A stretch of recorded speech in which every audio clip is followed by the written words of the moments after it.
ಎಲ್ಲ ನಮ್ಮ ಪ್ರತಿ ಗಂಟೆಗೂ ಪ್ರಸನ್ನದ ಯೂಟ್ಯೂಬ್ ಚಾನಲ್ಗೆ ಸ್ವಾಗತ ಗೈಸ್. ಇವತ್ತಿನ ಮ್ಯಾಚು GT ವರ್ಸಸ್ SRH ನಡೀತಾ ಇದೆ. ಸೊ ಇವತ್ತಿನ ಮ್ಯಾಚ್ ಬಗ್ಗೆ ಡಿಸ್ಕಸ್ ಮಾಡೋಣ. ಅದಕ್ಕಿಂತ ಮುಂಚೆ ಇನ್ನೂ ಚಾನಲ್ ಸಬ್ಸ್ಕ್ರೈಬ್ ಆಗಿಲ್ಲ ಅಂದರೆ ದಯವಿಟ್ಟು ಇವಾಗಲೇ ಸಬ್ಸ್ಕ್ರೈಬ್ ಮಾಡ್ಕೊಳ್ಳಿ. ಆ್ಯಂಡ್ ಮೊನ್ನೆ RCB ಮ್ಯಾಚ್ ಬಗ್ಗೆ ಕೂಡ ಮಾತಾಡಿಲ್ಲ, ಸೊ ಅದ್ರ ಬಗ್ಗೆ ಕೂಡ ಮಾತಾಡೋಣ. ಆ್ಯಂಡ್ ಮೊನ್ನೆ 3 ಡೇಸಿಂದ ವಿಡಿಯೋಗಳು ಮಾಡಿಲ್ಲ, ದಯವಿಟ್ಟು ಕ್ಷಮೆ ಇರಲಿ ಅಂತ ಹೇಳ್ತಾ ಬನ್ನಿ ಇವತ್ತಿನ ಮ್ಯಾಚ್ ಬಗ್ಗೆ ಡಿಸ್ಕಸ್ ಮಾಡ್ಕೊಳ್ಳೋಣ. ಸೊ ಗೈಸ್, ಆಕ್ಚುಲಿ ನಿಮಗೆ ಗೊತ್ತಿರೋ ಹಾಗೆ ಇವತ್ತಿನ ಮ್ಯಾಚು ಎರಡೂ ಕೂಡ ಟಾಪ್ ಟೇಬಲ್ಸ್ ಅಲ್ಲಿ ಕುತ್ಕೊಂಡಿರುವಂತ ತಂಡ. ಒಂದು ಕಡೆ ನಂಬರ್ 1 ಸ್ಥಾನದಲ್ಲಿ ಕೂತಂತ SRH ನಂಬರ್ 2 ಅಲ್ಲಿ ಇದ್ದಾರೆ ಈಗ. ಸಾರಿ, ನಂಬರ್ 2 ಇದು ನಮ್ಮ ಬೆಂಗಳೂರು ಗೆದ್ದು ನಂಬರ್ 1 ಬಂದಿದೆ. ಸೊ ಅಂಡ್ ನಂಬರ್ 2 ಅಲ್ಲಿ ಕುತ್ಕೊಂಡಂತ SRH, ನಂಬರ್ 4 ಅಲ್ಲಿ ಕುತ್ಕೊಂಡಂತ GT ಅವರು ಆಕ್ಚುಲಿ 3 ಅಲ್ಲಿ ಕುತ್ಕೊಂಡಿದ್ದಂತ GT ಅವರು. ಸೊ ಆಕ್ಚುಲಿ ಇವಾಗ ಲೈಕ್ ಫೈಟ್ ಮಾಡ್ತಾ ಇದ್ದಾರೆ, ಟಫ್ ಫೈಟ್ ಇದೆ. ಯಾರು ಗೆಲ್ತಾರೋ ಅದು ಟಾಪ್ ಆಫ್ ದ ಟೇಬಲ್ಗೆ ಹೋಗ್ತಾರೆ.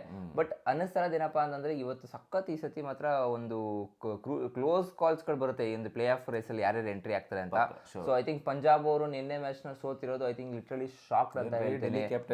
ಐ ಥಿಂಕ್ ಮನೋಜ್ ತಿವಾರಿ ಹುಡುಗ ಮಾತ್ರ ಸಖತ್ತಾಗಿ ಹೊಡೆದಿದ್ದಾರೆ ಆಕ್ಚುಲಿ ಹೇಳ್ಬೇಕು ಅಂತಂದ್ರೆ ತಿವಾರಿ ಅನ್ನೋ ಹುಡುಗ. ಸೊ ಫೆಲ್ಟ್ ಲೈಕ್ ಏನ್ ಅನಿಸ್ತು ಅಂತಂದ್ರೆ ಮ್ಯಾಚ್ ವಿನ್ನರ್ ಕಮ್ ಬೌಲರ್ಗಳು ಎಕಾನಮಿಲಿ ಮೇಂಟೈನ್ ಮಾಡಿದ್ರು. ಐ ಥಿಂಕ್ ಬ್ಯಾಟಿಂಗಲ್ಲೂ ಬಂದು ಕ್ರೂಷಿಯಲ್ ರನ್ಸ್ ಮಾಡಿದ್ರು ಅವರು ಮತ್ತೆ ನಬಿ ಅವರು ಇಬ್ರು ಕೂಡ ಸೇರಿಸ್ಕೊಂಡು. ಆಕ್ಚುಲಿ ಡೆಲ್ಲಿ ಪಂಜಾಬ್ ಅವ್ರು ಎಕ್ಸ್ಪೆಕ್ಟೇ ಮಾಡಿರಲಿಲ್ಲ, ಬಟ್ ಒಳ್ಳೆ ಕಾಂಟ್ರಿಬ್ಯೂಷನ್ ಬಂತು ನಿನ್ನೆ. ಅಕ್ಷರ್ ಪಟೇಲ್ ಕಡೆಯಿಂದನೂ ಕೂಡ ಬಂತು, ಆಮೇಲೆ ಮಿಲ್ಲರ್ ಅವ್ರ ಕಡೆಯಿಂದನೂ ಬಂತು. ಬಟ್ ಅನ್ಫಾರ್ಚುನೇಟ್ಲಿ ಅನ್ಕೊಂಡಿದ್ದೀನಿ ಅಂದರೆ ಪಂಜಾಬ್ ಅವರು ಫಸ್ಟ್ ಟೈಮ್ ಧರ್ಮಶಾಲಲ್ಲಿ ಮ್ಯಾಚ್ ಆಡ್ತಾ ಇದಾರಲ್ಲ, ಸೊ ಮೇ ಬಿ ಮ್ಯಾಚ್ ಗೆಲ್ತಾರೆ ಅಂತ ಅನ್ಕೊಂಡಿದ್ವಿ, ಬಟ್ ಗೆಲ್ಲಕ್ಕಾಗಿಲ್ಲ. But anyways guys, and credit goes to Delhi Capitals ಅವರು. ಐ ಥಿಂಕ್ ಪಂಜಾಬ್ ಅವ್ರನ್ನ ಸೋಲ್ಸಿರೋದು ಒಳ್ಳೇದಾಯ್ತು, ಯಾಕಂದ್ರೆ ಅವ್ರು ಇನ್ನೂ 4 ಮ್ಯಾಚ್ ಉಳ್ಕೊಂಡಿದೆ. ಸೊ ಐ ಥಿಂಕ್ ಮೇಲಕ್ಕೆ ಹೋಗ್ಬಿಡೋದು, ಇನ್ನೂ ಟಾಪ್ ಹೋಗ್ತಾ ಇದ್ರು. ಸೊ RCB ಅವ್ರು ಸದ್ಯಕ್ಕೆ ಇವಾಗ ಟಾಪ್ 1 ಅಲ್ಲಿ ಕುತ್ಕೊಂಡಿರ್ಲಿ. ಇವತ್ತಿನ ಮ್ಯಾಚ್ ತುಂಬಾ ಕ್ರೂಷಿಯಲ್ ಆಗುತ್ತೆ ಹೈದರಾಬಾದ್ ಮತ್ತೆ GT ಅವ್ರಿಗೆ. ಎನಿವೇಸ್ ಯಾರು ಸೋತ್ರು ಅಂತಾನು ಹೇಳಕ್ಕಾಗಲ್ಲ. ಇವತ್ತು ಯಾರು ಗೆದ್ರು ಕೂಡ table of point of the table ಹೋಗ್ತಾರೆ. ಬಟ್ ಇವತ್ತು ಅನಿಸ್ತಾರದು ಏನಂತಂದ್ರೆ ಲೈಕ್ ನಡೀತಾ ಇರೋದು ಬಂದ್ಬಿಟ್ಟು ಲೈಕ್ ಹೈದರಾಬಾದ್ ಅಲ್ಲಿ ಆಗಿರೋದ್ರಿಂದ, ನರೇಂದ್ರ ಮೋದಿ ಸ್ಟೇಡಿಯಂ ಅಲ್ಲಿ ಆಗಿರೋದ್ರಿಂದ, Ahmedabad pitch. So I think GT ಅವರು ಸಖತ್ ಸ್ಟ್ರಾಂಗ್ ಆಗಿ ಕಾಣಿಸ್ಕೊಳ್ತಾ ಇದ್ದಾರೆ. I think one of the favourites ಅಂತ ಅನಿಸ್ತಾ ಇದ್ದಾರೆ. ಸೊ ನಿಮ್ಗೆ ಅನಿಸುತ್ತೆ ಗೈಸ್, ಇವತ್ತಿನ ಮ್ಯಾಚ್ ಅಲ್ಲಿ ಯಾರು ಫೇವರೇಟ್ ಆಗಿರ್ಬೋದು ಕಮೆಂಟ್ ಮಾಡ್ತಿರೋದು. ನಮ್ಮ ಮೊನ್ನೆ ನಮ್ಮ ಭಾನುವಾರದ ಲೈಕ್ ನಮ್ಮ ಸಂಡೇ ಮ್ಯಾಚ್ ಬಗ್ಗೆ ಸಾರಿ ನಮ್ಮ RCB ಮತ್ತೆ ಮ್ಯಾಚ್ ಬಗ್ಗೆ ಮಾತಾಡಂಗಿದ್ರೆ ಲಾಸ್ಟ್ ಮೂಮೆಂಟ್ ಏನಿರೋದು ಮುಂಬೈ ಇಂಡಿಯನ್ಸ್ ಅವರು ಪಾಪ ಆಕ್ಚುಲಿ ಮಾತಾಡಕ್ಕಾಗಿಲ್ಲ, ಮ್ಯಾಚ್ ಕ್ಲೋಸ್. ನಾನು ಕೂಡ ಆಕ್ಚುಲಿ ಲೈವ್ ಕುತ್ಕೊಂಡು ನೋಡಿಲ್ಲ, ಸ್ವಲ್ಪ ಏನೋ ಬಿಸಿ ಇದ್ವಿ. ನಿಮ್ಗೆ ಗೊತ್ತಿರೋ ಹಾಗೆ ಎಂಗೇಜ್ಮೆಂಟ್ ಆಯ್ತು ಅಣ್ಣದು. ಸೊ ಐ ಥಿಂಕ್ ಆ ಒಂದು ಬಿಸಿಲಿ ನಾನು ಕೂಡ ಮ್ಯಾಚ್ ನೋಡೋಕ್ಕಾಗಿಲ್ಲ. ಹೈಲೈಟ್ ಕುತ್ಕೊಂಡು ಫುಲ್ ನೋಡಿದೆ, ಮ್ಯಾಚ್ ಅಬ್ಸರ್ವ್ ಮಾಡಿದೆ. ಏನ್ ಗುರು ಆ ಲೆವೆಲ್ ಇಂಟೆನ್ಸ್ ಮ್ಯಾಚ್ ಅದು ಆಕ್ಚುಲಿ ಹೇಳ್ಬೇಕು ಅಂತಂದ್ರೆ. ಯಪ್ಪ, ನಾನು ಅಂದ್ರೆ 160 ನಾನು ಅನ್ಕೊಂಡಿದ್ದೆ ಹೊಡೆದಾಕ್ಬಿಡ್ತಾರೆ ಬಿಡು ಅಂತ.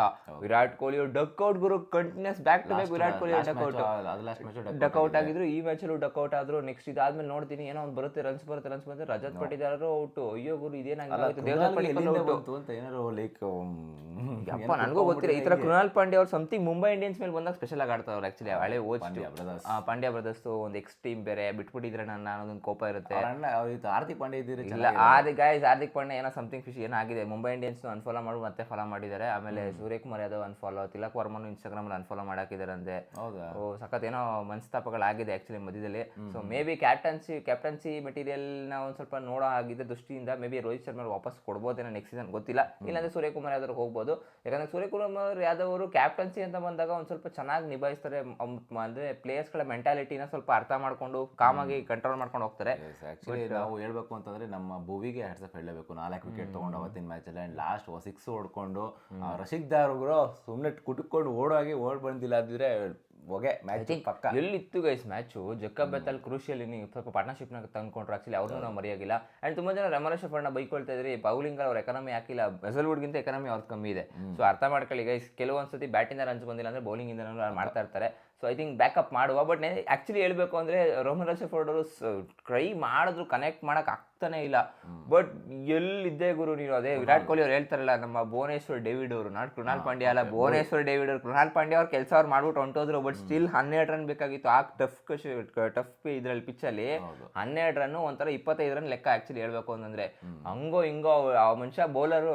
ಸೊ ನೋ ಬಾಲ್ ಹಾಕೋದೇನು ಕೇಳ್ತೀಯ, ವೈಡ್ ಹಾಕೋದೇನು ಕೇಳ್ತೀಯ, ಖುಷಿ ಅದೇ ಪರವಾಗಿಲ್ಲ. ಅಟ್ಲೀಸ್ಟ್ ನೋ ಬಾಲ್ ಬಂದ ತಕ್ಷಣ 6 ಬರುತ್ತೆ ಅನ್ಕೊಂಡೆ, ಆಗಲಿಲ್ಲ. ಬಟ್ 100 ರನ್ಸ್ ಬಂತು. ಸೊ ಇಲ್ಲಿ ಮ್ಯಾಚ್ ಟರ್ನ್ ಆಗಿದ್ದಿಲ್ಲಪ್ಪ ಅಂದ್ರೆ ರಮರೇಶ್ ಫೋರ್ಡ್ ಔಟ್ ಆಗಿದ್ರೆ ಮ್ಯಾಚ್ ಟರ್ನ್ ಆಗಿದ್ದು. ಯಾಕಂದ್ರೆ ಭುವನೇಶ್ವರ್ ಕುಮಾರ್ ನಾನು ಅನ್ಕೊಂಡಿದ್ದೆ ರಸಿಕ್ ಅವ್ರನ್ನ ಮುಂದೆ ಕಳಿಸ್ಬಿಟ್ಟು ಭುವನೇಶ್ವರ್ ಕುಮಾರ್ನ ಯಾಕೆ ಹಿಂದೆ ಕಳಿಸಿದ್ರೆ. ನಾನು ಮೊನ್ನೆ ಮ್ಯಾಚಲ್ಲಿ ಯಾವುದೋ ಹೇಳ್ತಾ ಇದ್ರೆ, ಬೇಗ ಔಟ್ ಆದಾಗ ಭುವನೇಶ್ವರ್ ಕುಮಾರ್ ಬ್ಯಾಟಲ್ಲಿ ರನ್ಸ್ ಮಾಡ್ತಾರೆ, ಒಂದು 20 ರನ್ 15 ರನ್ ನೋಡಿ ಕೆಪಬಿಲಿಟಿ ಇದೆ ಅವ್ರಿಗೆ, ಒಳ್ಳೆ ಬ್ಯಾಟ್ಸ್ಮನ್ ಅಂತ ಹೇಳ್ತಾರೆ ತುಂಬಾ ಸತಿ. ಆ ಲೈವಲ್ಲೇ ಕುತ್ಕೊಂಡಿರ್ಬೇಕಾದ್ರೆ ಮಾತಾಡ್ತಿದ್ದೆ. ಬಟ್ ಅಂತ ಬ್ಯಾಟ್ಸ್ಮನ್ ಬೋಯ್ ಅವ್ರನ್ನ ಬಿಟ್ಬಿಟ್ಟು ರಸಿಕ್ ಅವ್ರನ್ನ ಮುಂದೆ ಕಳಿಸಿ ನಂಗೆ ಶಾಕ್ ಆಯ್ತು.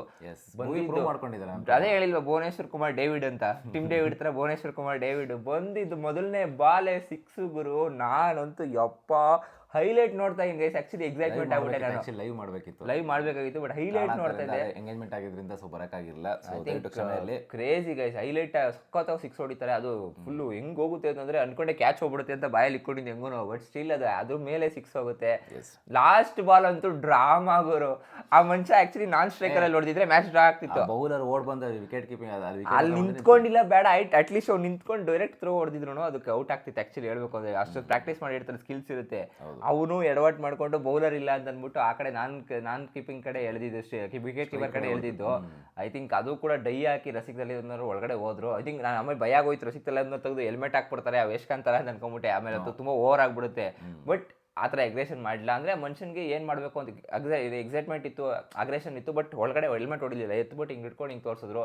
ವಿರಾಟ್ ಕೊಹ್ಲಿ ಮತ್ತೆ ಕ್ಲಂಚ್ ಕೃಣಾಲ್ ಪಾಂಡ್ಯ ಗಾಡ್ಗಳು ಏನು ಎಕ್ಸ್ಪ್ರೆಷನ್ ಅವ್ರದ್ದು, ಎಗ್ರಿಕೊಂಡು ಪಕ್ಕಲೇ ಆ ಎಕ್ಸ್ಪ್ರೆಷನ್ ನೋಡೋದಕ್ಕೆ ನಾವೇನೋ ಕಾಸು ಕೊಡ್ತಾ ಇದೀವಿ, ಟಿವಿಲಿ IPL ನೋಡ್ತಾ ಇದೀವಿ ಅಂತ ಅನ್ಸುತ್ತೆ ಗೈಸ್. ಆಕ್ಚುಲಿ ಗೈಸ್ RCB ಗೆದ್ದಿದ್ದು ಖುಷಿ ಆಯಿತು. ಅಗ್ರಸ್ಥಾನದಲ್ಲಿ ಕೂತ್ಕೊಂಡಿದ್ದಾರೆ. ಇವತ್ತಿನ ಮ್ಯಾಚಲ್ಲಿ ಇವರಿಬ್ಬರಲ್ಲಿ ಯಾರೋ ಒಬ್ರು ಗೆದ್ರು ಕೂಡ ಅಗ್ರಸ್ಥಾನಕ್ಕೆ ಹೋಗ್ತಾರೆ. ಆ್ಯಂಡ್ ನಾಳೆ ಮತ್ತೆ ಕಮ್ ಬ್ಯಾಕ್ ಮಾಡ್ತೀವಿ. ನಾಳೆ ನಮ್ಮ ಮ್ಯಾಚ್ ಇದೆ RCBದು ಮತ್ತೆ. ಸೊ ವಿನ್ ಆಗಿ ಪಕ್ಕ ಮತ್ತೆ ಅಗ್ರಸ್ಥಾನಕ್ಕೆ ನಾವು ಹೋಗ್ತೀವಿ, ಡೋಂಟ್ ವರಿ. ಆ್ಯಂಡ್ ಇವತ್ತಿನ ಮ್ಯಾಚಲ್ಲಿ so GT versus SRH so 8 ನೋಡೋಂಗಿದ್ರೆ 7 ಮ್ಯಾಚಸ್ ಅಷ್ಟೇ ಆಡಿರೋದು. 7ರಲ್ಲಿ 5 ಮ್ಯಾಚ್ GT ಗೆದ್ಕೊಂಡಿದ್ದಾರೆ. ಇನ್ನು 1 ಮ್ಯಾಚ್ ಮಾತ್ರ ಇಲ್ಲಿ SRH ಗೆದ್ದಿರೋದು. ಹೈಯೆಸ್ಟ್ ರನ್ ಬಂದು ಇವರಿಬ್ರು ಮತ್ತೆ 224 ಹೈಯೆಸ್ಟ್ ಸ್ಕೋರು, ಅದು GT ಹೊಡೆದಿರೋದು. ಆ್ಯಂಡ್ ಲೋಯೆಸ್ಟ್ ಸ್ಕೋರ್ ಬಂದು 252 SRH ಹೊಡೆದಿರೋದು. ಸೊ ನಮ್ಮ ಒಂದು ಪ್ರಿಡಿಕ್ಷನ್ ಪ್ರಕಾರ ಇವತ್ತಿನ ಮ್ಯಾಚಲ್ಲಿ ನಾವು ಹೋಗ್ತಿರೋದು. So I think will go with GT. Gujarat Titans ಅವರು ವಿನ್ ಆಗ್ತಾರೆ ಅಂತ ನಾವು ಪ್ರಿಡಿಕ್ಟ್ ಮಾಡ್ತಾ ಇದ್ವಿ. ಅವರೇಜ್ ಸ್ಕೋರ್ ಆಫ್ 200 ಬರುತ್ತೆ ಅಂತ ನಾವು ಪ್ರಿಡಿಕ್ಟ್ ಮಾಡ್ತಾ ಇದ್ವಿ. ಇಲ್ಲ, ಏನೇ ಸ್ಕೋರ್ ಬಂದು ಸ್ಕೋರ್ ಆಕ್ಚುಲಿ ಪ್ರಿಡಿಕ್ಷನ್ ಕಷ್ಟ ಆಗುತ್ತೆ ಗುಜರಾತ್ ಪಿಚಸ್ ಅಲ್ಲಿ. ಸೊ ಕೆಲವೊಂದ್ಸತಿ ಅವರು ಬೌಲಿಂಗ್ ಪಿಚ್ ಕೂಡ ಮಾಡ್ಕೊಳ್ಬೋದು, ಬಟ್ ತುಂಬಾ ಚೆನ್ನಾಗಿ ಪರ್ಫಾರ್ಮೆನ್ಸ್ ಕೊಡ್ತಾನೆ ಅಂತ GT. ಎಲ್ಲೊಂದು ಸ್ವಲ್ಪ ಲೋವರ್ ಆರ್ಡ್ರು ಸ್ವಲ್ಪ ಕಷ್ಟ ಅಂತ ಅನಿಸ್ತಾ ಇದೆ. But even Hyderabad same as it is ಇದೆ. ಅವ್ರದ್ದು 1, 2, 3, 4 ವಿಲ್ಲೇ ಆಗಿದೆ. ಅಂದರೆ ಯಾವಾಗಂದ್ರೆ ನಿತೀಶ್ ಕುಮಾರ್ ರೆಡ್ಡಿ, ಆಮೇಲೆ ಹೆನ್ರಿ ಕ್ಲಾಸನ್ ಅವರು, ಇಶಾನ್ ಕಿಶಾನ್ ಮತ್ತು ಅಭಿಷೇಕ್ ಶರ್ಮಾ. ಟ್ರವಿಸ್ ಹೆಡ್ ಅವರು ಪಾರ್ಟಿಗೆ ಜಾಯ್ನ್ ಆಗಿದ್ದಾರೆ. ಐ ಥಿಂಕ್ 4 ಜನ ಕಾಂಟ್ರಿಬ್ಯೂಟ್ ಮಾಡ್ತಾ ಇದ್ದಾರೆ. ಈ ಕಡೆ ನಿನ್ನೆ ನೋಡಿದಾಗ ಪರವಾಗಿಲ್ಲ, ವಾಷಿಂಗ್ಟನ್ ಸುಂದರ್ ಕಾಂಟ್ರಿಬ್ಯೂಟ್ ಮಾಡ್ತಾ ಇದ್ದಾರೆ. ಇನ್ನೊಂದು ಕಡೆ ಅಭಿಷೇಕ್ ಶರ್ಮಾ ಕಾಂಟ್ರಿಬ್ಯೂಟ್ ಮಾಡ್ತಾ ಇದ್ದಾರೆ. ಅಭಿಷೇಕ್ ಶರ್ಮಾ ಅಂತ ಹೇಳ್ತೀನಿ, ನಮ್ಮ ಯಾರಪ್ಪ ಅದು ಸಾಯಿ ಸುದರ್ಶನ್ ಅವರು. ಆಮೇಲೆ ಶುಭ್ಮನ್ ಗಿಲ್ ಅವರು ಕನ್ಸಿಸ್ಟೆನ್ಸಿ ಫಾರ್ಮ್ನ ತೋರಿಸ್ತಾ ಇದ್ದಾರೆ. I think unbelievable come back ಮಾಡ್ತಾ ಇದ್ದಾರೆ. 400+ ರನ್ಸ್ ಕೂಡ ಆಗೋಯ್ತು ಆಲ್ಮೋಸ್ಟ್ ಅವ್ರದ್ದು ಕೂಡ. ಇವತ್ತು ಯಾರು ಅಂದರೆ ಬ್ಯಾಟಿಂಗಲ್ಲಿ ಐ ಥಿಂಕ್ ಶುಭ್ಮನ್ ಗಿಲ್ ಮತ್ತು ಹೆನ್ರಿ ಕ್ಲಾಸನ್ ಅವರು ಯಾರು ಆರೆಂಜ್ ಕೇಪ್ ಹಾಕೊಡ್ತಾರೆ ಅಂತ ಗೊತ್ತಾಗುತ್ತೆ. ಯಾಕಂದ್ರೆ ಆಲ್ಮೋಸ್ಟ್ ಅವರು ಕೂಡ ನಂಬರ್ 1 ಹೆನ್ರಿ ಕ್ಲಾಸನ್ ಅವರು ಉಳ್ಕೊಂಡಿದ್ದಾರೆ. ನಂಬರ್ 4 ಬಂದ್ಬಿಟ್ಟು ಇವಾಗ ನಂಬರ್ 3 ನಂಬರ್ 4 ಶುಭ್ಮನ್ ಗಿಲ್ ಅವರು ಉಳ್ಕೊಂಡಿದ್ದಾರೆ. ಬರ್ತಾರೆ ಇರಮ್ಮ, ವಿರಾಟ್ ಕೊಹ್ಲಿ ಡಕ್ಔಟ್ ಆಗಿರೋದ್ರಿಂದ ಸ್ವಲ್ಪ ಇದಾಯ್ತು. ಬರ್ಕೊಡ್ತೀನಿ. ನೆಕ್ಸ್ಟ್ ಮ್ಯಾಚು ಏನಿದೆ ಗೊತ್ತಾ, 100 ಅಂತೂ ಬಂದೇ ಬರುತ್ತೆ ಕನ್ಫರ್ಮ್. ಯಾಕಂದ್ರೆ ಆ ಪಿಚಸ್ಗಳಲ್ಲಿ ವಿರಾಟ್ ಕೊಹ್ಲಿಗಿಂತ ಇನ್ನೊಬ್ಬ ಬ್ಯಾಟ್ಸ್ಮನ್ಸ್ಗಳು ಸಿಗಲ್ಲ. ಮೇ ಬಿ ಚೇಸಿಂಗ್ ಅಲ್ಲರ್ ಆಗಿರ್ಬೋದು, ಇಲ್ಲಾಂದ್ರೆ ಲೈಕ್ ಫಸ್ಟ್ ಬ್ಯಾಟಿಂಗ್ ಅರ್ ಆಡ್ತಾ ಇರಬಹುದು. ಮಿನಿಮಮ್ 70+ ರನ್ಸ್ನ ಎಕ್ಸ್ಪೆಕ್ಟ್ ಮಾಡ್ಕೊಂಬಿಡಿ. ಯಾಕಂದ್ರೆ ಆ ಥರ ಮನುಷ್ಯ, ಆ ಥರ ಕಾಲಿಬರ್ ಇರೋ ಮನುಷ್ಯ. ಇದು ಏನೋ ನಿಮ್ಗೆ ನೆನಪಿದೆ ಅನ್ಕೊಂತೀನಿ, ಲಾಸ್ಟ್ ಟೈಮ್ ODI ಆಡ್ಬೇಕಾದ್ರೆ Virat Kohli back to back duck out ಆಗ್ತಾರೆ ಆಸ್ಟ್ರೇಲಿಯಾ ಮೇಲೆ. ನೆಕ್ಸ್ಟ್ ಮ್ಯಾಚ್ ಸೆಂಚುರಿ ಬರುತ್ತೆ. ಸೊ ಐ ಥಿಂಕ್ ಒಂದು ಪ್ರಾಬ್ಲಮ್ ಏನಿಲ್ಲ, ತಲೆ ಕೆಡ್ಸ್ಕೊಳಕ್ಕೆ ಹೋಗ್ಬೇಡಿ. ನೆಕ್ಸ್ಟ್ ಮ್ಯಾಚ್ ವಿರಾಟ್ ಕೊಹ್ಲಿಯಿಂದ 100% ಮಿನಿಮಮ್ ರನ್ಸ್ ಬಂದೇ ಬರುತ್ತೆ. ನನ್ನ ಪ್ರಕಾರ ಸೆಂಚುರಿನೇ ಬರುತ್ತೆ ಅಂತ ಒಂದು ಗಟ್ ಫೀಲಿಂಗ್ ಹೇಳ್ತಾ ಇದೆ. ಆ್ಯಂಡ್ ಇವತ್ತಿನ ಮ್ಯಾಚಲ್ಲೂ ಕೂಡ ಹಂಗೆ ಅನಿಸ್ತಾ ಇದೆ, ಏನೋ ಒಂದು ಸ್ವಲ್ಪ ಸಮಥಿಂಗ್ ಸ್ಪೆಷಲ್ ಮ್ಯಾಚ್ ಆಗಿರುತ್ತೆ. ಯಾಕಂದ್ರೆ ನೆನ್ನೆ ಸಖತ್ ಕ್ಲೋಸ್ ಮ್ಯಾಚ್ ಆಯ್ತು ಆಕ್ಚುಲಿ ಹೇಳ್ಬೇಕು ಅಂದ್ರೆ. ಡೆಲ್ಲಿ ಮತ್ತೆ ಅಂದರೆ 2-3 ಮ್ಯಾಚಸ್ ನಾನು ನೋಡ್ತಾ ಇದ್ದೀನಿ, ತುಂಬ ಕ್ಲೋಸ್ ಆಗಿ ಬರ್ತಾ ಇದೆ, ಚೆನ್ನಾಗಿ ಬರ್ತಾ ಇದೆ. ತುಂಬ ಚೆನ್ನಾಗಿ ಸ್ಕ್ರಿಪ್ಟ್ ಮಾಡ್ಕೊಂಡಿದ್ದಾರೆ. ಹೊಸ ಸ್ಟೇಡಿಯಂಗಳಲ್ಲಿ ಹೊಸ ಮ್ಯಾಚಸ್ಗಳು, ಕ್ಲೋಸ್ ಗೇಮ್ಗಳಾಗ್ತಾ ಇದೆ. ಅನ್ಕೊಂಡಿದ್ದೆ ಡೆಲ್ಲಿ ಗೆಲ್ಲಕ್ಕಾಗಲ್ಲ ಅಂತ, ಸಖತ್ತಾಗಿ ಗೆದ್ದು ತೋರಿಸಿದ್ದಾರೆ. ನಾನು ಅಂದರೆ ಪಾಪ ಡೆಲ್ಲಿ ಅವರು ಇಷ್ಟು ಚೆನ್ನಾಗಿ ಏನು ಆಡ್ತಿದ್ರು ಗೊತ್ತಾ, ಅದಕ್ಕಿಂತ ತುಂಬ ಚೆನ್ನಾಗಿ ಆಡಿದ್ದಾರೆ. ಇವಾಗ ಬೆಟರ್ ಪರ್ಫಾರ್ಮೆನ್ಸ್ ಕೊಟ್ಟಿದ್ದಾರೆ. ಸೊ ಗೈಸ್, ನಿಮಗೆ ಅನಿಸುತ್ತೆ ಸೊ ಇವತ್ತಿನ ಮ್ಯಾಚಲ್ಲಿ ಯಾರು ಗೆತ್ತ ನೀವು ಕಮೆಂಟ್ ಮಾಡಿ ತಿಳಿಸಿ. ಆ್ಯಂಡ್ ಇದಾಗಿತ್ತು ನಮ್ಮ ಒಂದು ಪ್ರಿವ್ಯೂ ವಿಡಿಯೋ. ಸಿಗೋಣ ಮುಂದಿನ ವಿಡಿಯೋದಲ್ಲಿ. ಚಾನಲ್ನ ಸಬ್ಸ್ಕ್ರೈಬ್ ಮಾಡ್ಕೊಂಡಿದ್ದು ಸಬ್ಸ್ಕ್ರೈಬ್ ಮಾಡ್ಕೊಳ್ಳಿ. ಬಾಯ್.